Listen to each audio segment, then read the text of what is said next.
6 दिसंबर को नई दिल्ली में साहित्य अकेडमी के जरिए मुनक्किद किताब मेले पुस्तकायन के तीसरे एडिशन का खूबसूरत आगाज हुआ।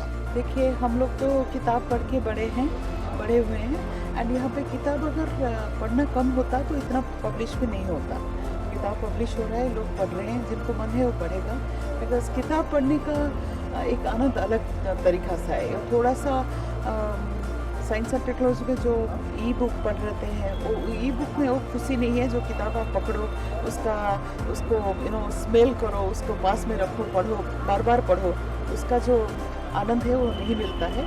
ई बुक सब चीज़ नहीं पढ़ा जाता है। तो थोड़ा जो गहरा पढ़ने का रुचि रखते हैं वो लोग ज़रूर अच्छे किताब खरीदते हैं, वो पढ़ते हैं। साहित्य अकादमी असल में जो मान्यता प्राप्त भाषाएं हैं संविधान में 22 भाषाएं, उनके अलावा राजस्थानी और अंग्रेजी को भी शामिल करते हुए मुख्य रूप से 24 भाषाओं में काम करती है और उर्दू भी उसमें शामिल है।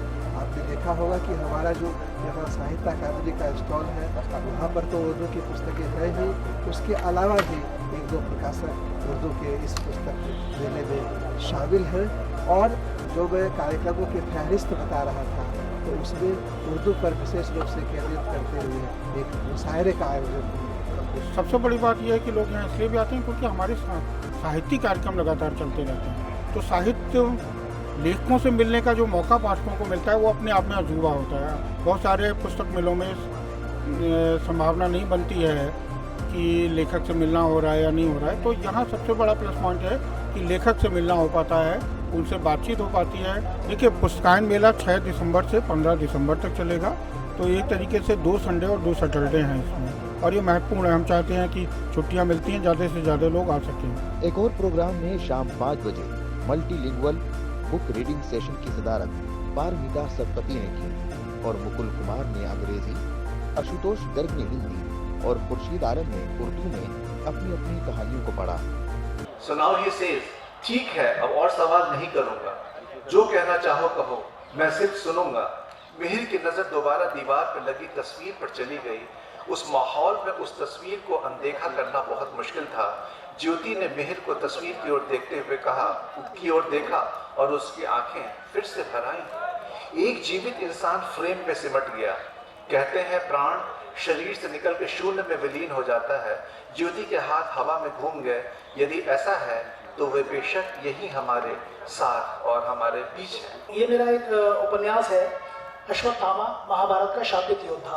अश्वत्थामा से नाराज होकर कृष्ण उसे कह रहे हैं कि ये युद्ध है और युद्ध में रक्तपात होना स्वाभाविक है। मैं तुम्हें पांचाल शिविर में निर्मम नरसंहार और द्रौपदी के सोते हुए पुत्रों की हत्या करने के लिए क्षमा कर सकता हूँ, लेकिन हे अश्वत्थामा, तुमने अपने पिता द्वारा दिए ब्रह्मास्त्र की शक्ति का दुरुपयोग किया है और उत्तरा के गर्भ में पल रहे शिशु की हत्या की है।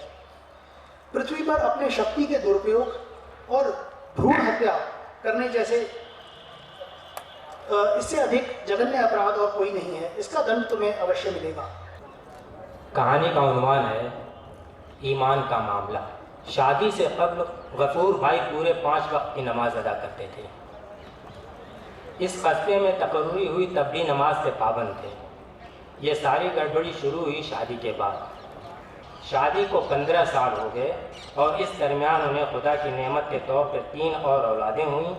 पहली 4 लड़कियों के बाद 2 साल कब लड़का हुआ। गफूर भाई को कई बार समाज को बदल डालने के दौरे पड़ा करते थे।